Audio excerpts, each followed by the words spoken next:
प्रश्नकाल यहीं पर समाप्त होता है, शून्यकाल आरंभ होता है।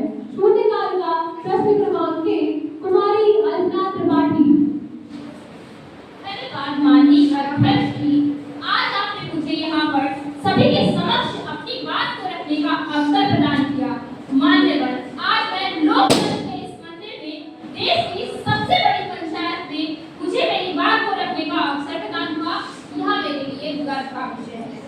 आज मैं कोलकाता में हुए मानवता को शर्मसार कर देने वाले जघन्य अपराध के विषय पर अपनी बात कहना चाहूंगी और कह देना चाहूंगी सत्ताधारी पार्टियों से कि 2 या 10 की ही नहीं, हर एक की हम राज हूँ।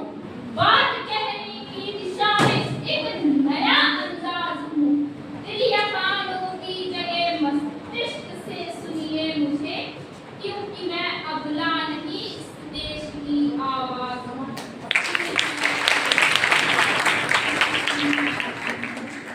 इसी के साथ देश बदला, सत्ता बदली, लोग बदले, कानून बदला, परंतु महिलाओं के प्रति समाज की गंदी सोच कब बदलेगी? मैं पूछती हूँ, कब तक निर्भया सामूहिक बलात्कार और हत्या जैसी घटनाएं हमारे समक्ष आती रहेंगी? अरे जनाब, यहाँ अंत नहीं, दरिद्री का आरंभ है। अरे अभी तो सूख ही नहीं पाए थे निर्भया की मां के दर्द भरे आंसू, सूख ही नहीं पाए थे। निर्भया की दर्द भरी चीखें सुनाई देना बंद ही नहीं हुई थी कि एक बार फिर इस समाज के दलितों ने हमारी होनहार बेटी को उसकी मां से छीन लिया। मैं पूछती हूँ, क्या आपकी सत्ता में आने का फायदा हमारी महिलाओं, बेटियों, बहनों को हुआ? जी नहीं जनाब। क्या दोस्त था उस मासूम 4 साल की बच्ची का? क्या दोस्त था उस 6 साल की मासूम बच्ची का जिसको मन की शांति के लिए उन दरिंदों ने अपना शिकार बना लिया? क्या दोस्त था उस बूढ़ी महिला का जिसको दादी अम्मा कहने की जगह दरिंदगी दिखा दी गई? नहीं चाहिए, एक माँ उससे कहती है, नहीं चाहिए इस सरकार से अपने बेटी के मरने का पैसा। वो दवा उससे कहती है कि इस कानून और इस सरकार से उसकी माँ के दर्द का इंसाफ चाहिए, उसकी बेटी के दर्द का इंसाफ चाहिए। वहाँ मुझसे कहने गई थी कि जब मैं शाम को आऊंगी तो आपके और पापा के साथ खाना खाऊंगी आगे। अरे उसके यह शब्द मैं जिंदगी में कभी भूल भी नहीं पाऊंगी, पर उसे इंसाफ जरूर दिलाऊंगी। अब आप ही बताइए, कैसे बेटी पढ़ाएं और कैसे बेटी बचाएं?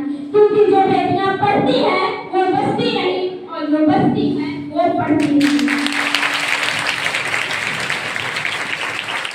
इसी के साथ अपनी बाड़ी को विराम देना चाहूंगी और उन दलितों और सत्ताधारी के लोगों के ऊपर दो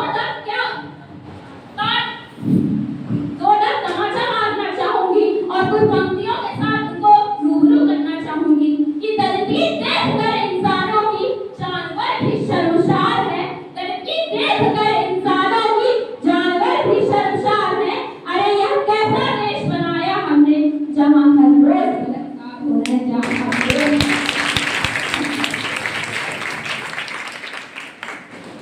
महोदय, ऐसा बिल्कुल नहीं है कि हमारी सरकार महिला के संरक्षण के लिए कार्य नहीं कर रही।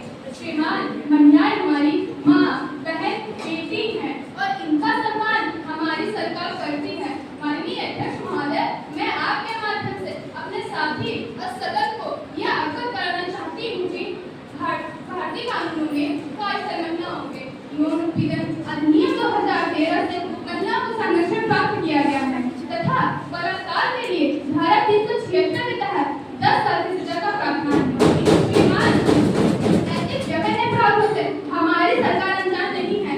एनसीआरबी रिपोर्ट के मुताबिक जून 2020 से जून 2024 तक ऐसे अटैक के कुल 300 मामले सामने आए हैं, जिनमें से 250 मामलों पर फॉर्जेट लॉ के माध्यम से आरोपियों को सजा सुनाई जा चुकी है। श्रीमान, मैं अपनी कुछ पंक्तियां बोलना चाहूंगी। लोगों का दोगलापन तो देखिए जनाब, लोगों का दोगलापन तो देखिए जनाब। जो इंसाफ की बात करते हैं वे खुद पक्षपात साबित करते हैं। श्रीमान, देश में घरेलू हिंसा रोकने के लिए 3 कानून बने हैं। भारतीय दंड संहिता की धारा 498 ए, दहेज निषेध अधिनियम 1961 तथा